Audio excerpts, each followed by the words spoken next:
नमस्कार दोस्तों, जय जगन्नाथ। तो आशा करता हूँ आप लोग अच्छे होंगे। आपको मेरे इस चैनल इंजीनियर सुब्रत दास में सबका स्वागत है। आपको आशा करता हूँ 2 क्लास एस्ट्रोलॉजी का समझ में आया होगा। तो हम लोग आज बढ़ते हैं तृतीय क्लास की तरफ। तो तृतीय क्लास में हम लोग जानेंगे, जो हम लोग पढ़ रहे थे जन्म कुंडली, तो जन्म कुंडली के जो 12 भावों के बारे में हम लोग पिछले क्लास में पढ़ चुके हैं। तो ये 12 भाव क्या क्या हैं और इससे हम लोग क्या क्या देख सकते हैं। तो प्रत्येक, जैसे मैं आपको पहले पिछले क्लास में बताया भी था, ये जो 12 खाना, 12 भाव या जो भी है आप लोग को बताया गया था। तो इस 12 भाव के वह इस पर पूरे ब्रह्मांड को, तो आपको पता है कि हमारे ऋषि मुनियों ने इस पूरे ब्रह्मांड को 12 भावों में क्या किया है, डिवाइड कर दिया है। वाह। तो इस 12 भाव को जो डिवाइड किया है, तो मान लीजिए हर भाव को अगर हम लोग एक खेत की तरह मानते हैं, तो एक खेत रहता है ना, उस जैसा अगर मानते हैं, तो एक खेत का कभी कभी किसी किसी खेत का एक मालिक होता है, कभी दो दो मालिक होते हैं। मतलब एक किसी एक खेत को दो दो में डिवाइड किया गया होगा। तो उस तरह से हमारे जो ये जो भाव हैं, वह उसको हमारे ग्रहों में क्या क्या है, डिवाइड किया गया है। तो पहले क्लास में हम लोग पढ़े थे केंद्र किसे कहते हैं, त्रिकोण किसे कहते हैं, त्रिक भाव क्या है, त्रिषाढ़य भाव क्या है, तो इत्यादि इत्यादि। तो अब हम लोग चलेंगे उस इस भाव के, वह इस भाव के राशि मतलब ग्रह मालिक कौन कौन है। राशि तो कुछ भी आएगा, तो राशि के हिसाब से नंबर वो नंबर नहीं है। तो जो राशि इस भाव में रहेगा, वह वो इस भाव का स्वामी जो है, वो उस राशि को कैसे देखता है, उसमें क्या क्या फल देता है। तो उस राशि का जो भी रहेगा, उस राशि का स्वामी तो रहेगा वहाँ पे। उस राशि के स्वामी के साथ उस भाव का जो स्वामी है, उसमें क्या क्या गुण अवगुण जो भी हैं, तो उस हिसाब से बनता है।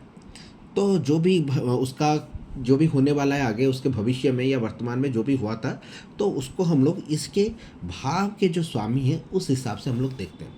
अब हम लोग अब भाव के स्वामी के हिसाब से जानने के लिए थोड़ा भी अंदर चलते हैं। आपको लगता है थोड़ा मतलब कठिनाई होती होगी, क्योंकि पहले मैं बता भी चुका हूँ, पहला 2-3 चैप्टर आपको मुश्किल में डाल सकता है, थोड़ा समझने में उसको लर्न करने की ज़रूरत है। लेकिन जैसे जैसे आप लोग सीखते जाएंगे, आपको लर्निंग भी होती जाएगी, आपको समझ में भी आता जाएगा। और मुझे पता है आपको अंत तक, जैसे ही अंत तक पहुँचेंगे, आप लोग खुद प्रेडिक्शन भी कर सकते हैं। तो चलिए हम लोग चलते हैं। तो अभी हम लोग जो भाव है, ये और एक चीज़ आप लोग समझ के रखिए, ये जो भाव के जो स्वामी है वो कभी नहीं बदलता। आपका राशि जब आता है इस भाव में, तो उस हिसाब से राशि के जो मतलब नंबर है वो बदलता रहता है। जैसे कि अब हम लोग मानते हैं मेष 1 नंबर, वृष 2 नंबर, तो वो बदल सकता है। यहाँ पे दो, अगर किसी का वृष है तो यहाँ पे 2 लिखा जाएगा, मिथुन है तो 3 लिखा जाएगा, कर्क है तो 4 लिखा जाएगा, यहाँ पे वो बदलता है। लेकिन इस भाव का जो स्वामी है वो वही का वही रहता है। वाह। तो इस भाव का स्वामी कौन है और वो आपको क्या क्या देता है, और इस हिसाब से हम लोग के जो 12 जो मतलब भाव हैं, उसके स्वामी कौन कौन है और वो आपको क्या क्या रिजल्ट देते हैं, तो चलिए हम लोग देखते हैं। तो जैसे कि हमारे जो पहला जो हम लोग स्थान है, जो मैं बता ही चुका हूँ, ये जो पहला स्थान है, इसके जो स्वामी है, इसके स्वामी है सूर्य, सन। हुआ। तो उससे हम लोग क्या पता चलता है, ये जो पहले भाव से हम लोग पता चलता है आपका शरीर कैसा रहेगा, आपका रंग कैसा रहेगा, आपकी आकृति कैसा रहेगी, आपका रूप कैसा रहेगा, आपका स्वभाव कैसा बनेगा, आप कितने सुंदर हैं, जो भी आप सौंदर्य तो वो रहेगा, आपकी रोग प्रतिरोधक शक्ति कितनी है, और मानसिक स्थिति आपकी कैसी है, आपका सिर, आपका सौभाग्य, आपका बल, आपका क्षमता, आप कितने क्षम है, मतलब आप कितने कार्य कितना जल्दी कर सकते हैं। और सबसे बड़ी महत्वपूर्ण बात है, आपकी 8th क्लास तक की पढ़ाई भी हम लोग इस पहले नंबर से देखते हैं। वाह। और इसके स्वामी कौन है, सूर्य। तो ये जो है आपकी ये सब चीज़ चलती है, यानी कि प्राथमिक शिक्षा तक की बात जो भी है, तो अब हम लोग उससे देखते हैं। अब आते हैं द्वितीय नंबर, जो 2 नंबर है। 2 नंबर का कौन मालिक है, बृहस्पति या जुपिटर जिसको हम लोग कहते हैं, तो उसके मालिक हैं। तो इससे हम लोग क्या पता चलता है, 2 नंबर से हमको पता चलता है उसके कुटुंब को, मतलब उसके कुटुंब कैसे होंगे, उसकी वाणी कैसी होगी, बात करने का तरीका, उसके पास धन कितना होगा, उसका चेहरा कैसा है, उसका मुख कैसा है, वह उसके बैंक बैलेंस कितने हैं, वो कितनी बचत कर सकता है, उसकी सीधी आँख जो है, आँखों की उसकी सीधी आँख, वो भी हम लोग को पता चलता है। उसके दाहिने नेक्स्ट नेत्र यानी आँख जो है, दाहिने आँख, वो भी कैसा होगा वो पता चलता है। हुआ। तो ये सब चीज़ जो है हम लोग को पता चलता है। उसके साथ हम लोग को उसको क्या पता चलेगा, उसकी विद्या, वाह, उसकी पढ़ाई जो है वो पता चलता है। उसके स्वर विचार, उसके मतलब उसका स्वर कैसा है, वह उसके स्वर से, उसके स्वर के आप सब विचार, वो मतलब क्या सोच बताने की कोशिश कर रहा है वो भी पता चलता है। और ऊपर से उसके साथ और क्या है, हाई स्कूल की पढ़ाई यानी 10th तक। पहले में हम लोग का 8 था, अभी दूसरे जब आया उसके 10th तक की पढ़ाई कैसी रहेगी वो हमको देखने को मिलता है। हुआ। और एक चीज़ इसमें मैं आपको बता रहता हूँ, ये जो राशि, ये जो भाव है, यहाँ पे और एक चीज़ है, यहाँ पे नीच राशि, ये सब जो भाव है यहाँ पे नीच राशि रहेगा तो वो शायद इतना आपको फल नहीं देगा। तो आपको ये भी देखना है उसकी नीच राशि है कि उच्च राशि है, कौन सी राशि मतलब कौन सा मतलब ग्रह वहाँ पे बैठा है, तो उस हिसाब से भी देखना है। मालिक तो बृहस्पति है, लेकिन उसको कौन सा ग्रह है, वो कितने डिग्री का है, ये सब धीरे धीरे हम लोग बात करेंगे। तो आगे बढ़ते हैं। नेक्स्ट 3 नंबर जो है, 3 नंबर तृतीय भाव जो है आपका, 3 नंबर है तृतीय भाव, उसके स्वामी कौन है, उसके स्वामी है मंगल। वाह। उससे हम लोग क्या देखेंगे, छोटे भाई बहन। वाह। उसके परिवार में उसके छोटे भाई बहन कितने हैं, उसका पराक्रम कितना है, वो साहसी कितना है, पराक्रम और साहसी एक जैसा है तो वो कितना है, उसका हिम्मत और उसके परिश्रम वो कैसे हैं, उसके हाथ कान नाक जो भी है वो सब कैसा है, वो खेलकूद में कितना अच्छा है, उसकी लिखाई कितनी अच्छी है, हैंड राइटिंग जो है वो कितनी अच्छी है, उसका आत्म संतुलन कैसा कैसा रहता है। वाह। और सबसे और जो, और उसका गला क्या है, गला कैसा मतलब गला गले में अगर कुछ प्रॉब्लम है कि नहीं, वो सब चीज़ देखने को मिलता है। और ऊपर से उसके 12th तक की पढ़ाई भी हम लोग ये जो तृतीय भाव से हम लोग देखते हैं, 3 नंबर। वाह। उसके बाद आता है चतुर्थ। चतुर्थ भाव के मालिक कौन है, देखिए यहाँ पे थोड़े ज़्यादा ग्रह है। चतुर्थ भाव का जो मतलब हमें बोल ही चुका था पहले ही कि हम लोग इसको खेत के समान हम लोग मानते हैं। तो चतुर्थ भाव का जो मालिक है उसमें आता है कौन, चंद्र आते हैं, बुध आते हैं, मरकुरी आते हैं, मून मरकुरी, तो ये दोनों रहते हैं। वाह। तो इसमें हम लोग क्या पता चलता है, इसमें हम लोग को माता, घर, गाड़ी, सुख, जमीन, या फिर उसकी लग्जरी लाइफ कैसी होगी, उसका निवास स्थान, उसका हृदय, वो मतलब, और उसका जनता का समर्थन, यानी कि नेता बन सकता है कि नहीं, वो नेता वेता अगर बनना चाहेगा तो उससे बन सकता है कि नहीं, और उसकी ग्रेजुएशन तक की पढ़ाई भी हम लोग इसी घर से देखते हैं। चतुर्थ भाव ये जो है आपका चतुर्थ भाव, इससे हम लोग ये सब देखते हैं। और इसके मालिक कौन है, मतलब चंद्र और बुध। वाह। तो ये रह गया। अब आता है उसका पंचम। पंचम के जो भाव है, पंचम भाव के मालिक कौन है, पंचम भाव के मालिक भी हम लोग के कौन है, बृहस्पति। ये पंचम भाव का जो मालिक हम लोग का जो हम लोग दिखा रहे हैं ये भी हमारे बृहस्पति ही हैं। वाह। तो पंचम भाव से हम लोग को क्या देखने को मिलता है, उसके टेक्निकल शिक्षा कैसी होगी, उसकी बुद्धि कैसी होगी, उसका संतान कैसा होगा, उसका भाग्य कैसा होगा, उसका पेट बड़ा, तोंद जो उसको बोलते हैं, वो तोंद बड़ा है कि छोटा है, और ऊपर से उसके लव अफेयर्स कहाँ कहाँ हैं वो भी हम लोग बता सकते हैं। तो कितना अच्छी बात है ना। तो अब धीरे धीरे चलते हैं छठे घर की तरफ। वाह। मैं पहले ही बता देते, छठा घर थोड़ा सा आपको अशुभ ग्रह भी बोला था, क्यों बोला था, अब थोड़ा सा अंदर चलते, इससे हम लोग क्या पता चलता है, छठे घर के मालिक कौन है, स्वयं शनिदेव हैं और मंगल है उनके साथ। ओके।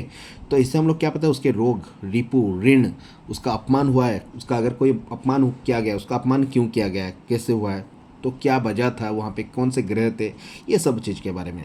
उस पर कोर्ट कचहरी का मामला अगर है कि नहीं है, उसकी बाधाएं, उसके अंत, उसके कंपटीशन एग्ज़ाम्स।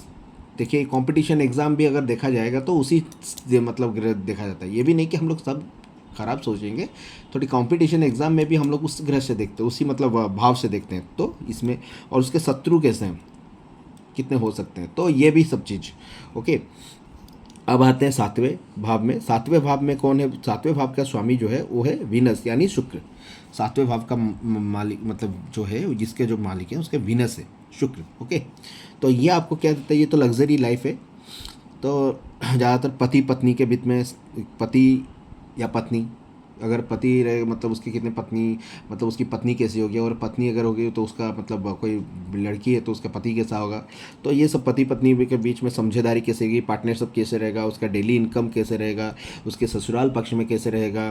ओके। उसका मित्राशय, उसका व्यवसाय, उसके कितने हवाई यात्रा हो सकते हैं, वैवाहिक जीवन उसका कैसा कटेगा, ये सब चीज़ हम लोग कहाँ से देखते हैं, हम लोग सातवें भाव से देखते हैं। ओके। तो ये रहता है लग्जरी, क्योंकि विनस रिप्रेजेंट करते हैं लग्जरी को, तो लग्जरियस चीज़ हम लोग देखना है तो विनस। ओके, तो सातवें घर के मालिक कौन है? विनस। तो अब चलते हैं अष्टम ग्रह, अष्टम भाव। तो अष्टम भाव के जो मालिक हैं वो कौन है, अब हम लोग चलते हैं। तो अष्टम भाव के मालिक रहते हैं हमारे शनि। अष्टम भाव के मालिक हैं हमारे शनि।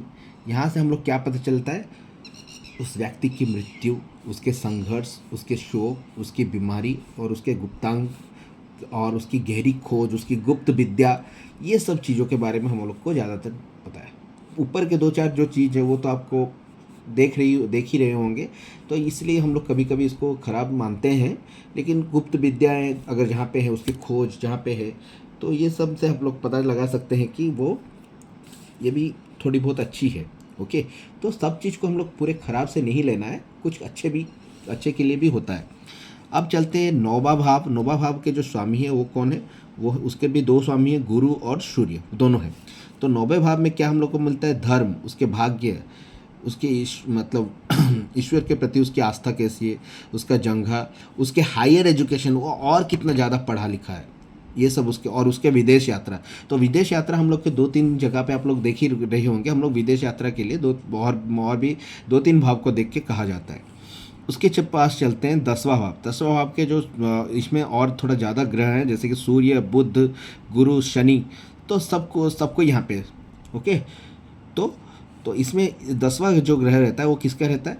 वो रहता है आपके पिता के साथ संबंध, पिता के साथ रिश्ता जो भी है वो कैसा रहेगा, आपके यश कितने रहेगा, आपकी प्रसिद्धि कैसे रहेगी, आपके पैरों का जोड़ कैसा रहेगा, आपका व्यवसाय कैसा रहेगा, आपका शासन, आपका प्रशासन, नौकरी से संबंधित कोई भी समस्या रहेगी, वो 10वें ग्रह से पता चलता है, 10वें भाव से पता चलता है। उसके बाद आता है 11 भाव के जो स्वामी है वो है फिर से बृहस्पति, गुरु। इसमें आपकी इच्छा पूर्ति, आपका लाभ, आपके पुत्र वधू यानी आपकी जो बहू होगी वो कैसी रहेगी। ओके, आपका पैर कैसा है, आपके बड़े भाई बहन के साथ जो भी है रिश्ता वगैरह जो भी है वो सब पता चलेगा। और अंत में आता है 12 के भाव के भी स्वामी है शनि। इससे पता है आपका व्यय कितना होगा, आपका हानि कितनी होगी, आपके जेल यात्रा रहेगी या नहीं, आपके अस्पताल में भर्ती, विदेश यात्रा। ओके, आपका बायां नेत्र, आपके खर्चे। ओके, आपका मतलब शयन जो भी है आपका, तो ये सब चीज़ तो आप लोग देख ही रहे होंगे। 12 कॉम्बिनेशन, बहुत सारा चीज़ है। तो 6 में हम लोग को क्या पता चलता है? 6 में हम लोग को पता चलता है, यहाँ पे हम लोग 6 में बताए थे, 6 में रोग अगर आपको हुआ है, आपको अगर रोग में अस्पताल जा रहे हैं, तो अस्पताल में आपका व्यय हानि कितना हो सकता है, ये सब हम लोग 12 से देखते हैं। तो 6 और 12 को थोड़ा हम लोग लेके चलते हैं, इसीलिए ये दोनों जो जगह है थोड़ा हम लोग उसको ख़राब नज़र से भी बोला जाता है। इसको बहुत सारे एस्ट्रोलॉजर्स उसको ख़राब बोलते हैं। तो ख़राब नहीं, ये आपको जानकारी देने के लिए रहता है कि आपका खर्चा क्या है, आपका रोग क्या है, ये सब चीज़ के लिए। तो आप, मुझे आशा करता हूँ ये आपको मतलब अच्छा ही लगता होगा, क्योंकि ये जो चीज़ है इसी को देख के हमारे जो प्रिडिक्शन से किया जाता है। तो आप लोग, मुझे लगता है आप लोग को बहुत सारा चीज़ इसमें समझ आ गया होगा, जो आपको बोला गया है, और आप लोग उसी हिसाब से अगर किसी को देखना चाहते हैं कि जो किसी के बारे में कुछ बोलना चाहते हैं, तो इस हिसाब से हम लोग बोलते हैं। और एक चीज़ आपको मैं बता देता हूँ, देखिए ये जो आप देख रहे हैं केंद्र में, ये अगर आप हैं तो आपके पत्नी का स्थान, ये जो 7वां घर है ये आपके पत्नी का स्थान है, ये आपके माता हैं और ये आपके पिता का स्थान है। तो सोचिए, इसीलिए ये जो हम लोग को इसको विष्णु स्थान कहते हैं या केंद्र स्थान कहते हैं। तो इसमें हम लोग ये सारा चीज़ हम लोग देखते हैं। आपका माता के अगर कुछ प्रॉब्लम होगा तो हम लोग इस स्थान से देखते हैं, पिता का कुछ प्रॉब्लम होगा तो इस स्थान से, आपकी पत्नी का कुछ प्रॉब्लम हो रहा है तो आप लोग जस्ट इस स्थान से। तो पूरा 180 डिग्री एंगल में है। ओके, पूरा ऑपोजिट मतलब ये में है। तो आशा करता हूँ आपको अच्छा लगा होगा आज का क्लास, और बहुत सारा चीज़ आप लोग समझ चुके होंगे। तो बनते रहिए मेरे साथ, ऐसे ही हम लोग और भी नई मतलब चैप्टर्स लाता रहूँगा आपके लिए। तो रहता हूँ, धन्यवाद, जय जगन्नाथ।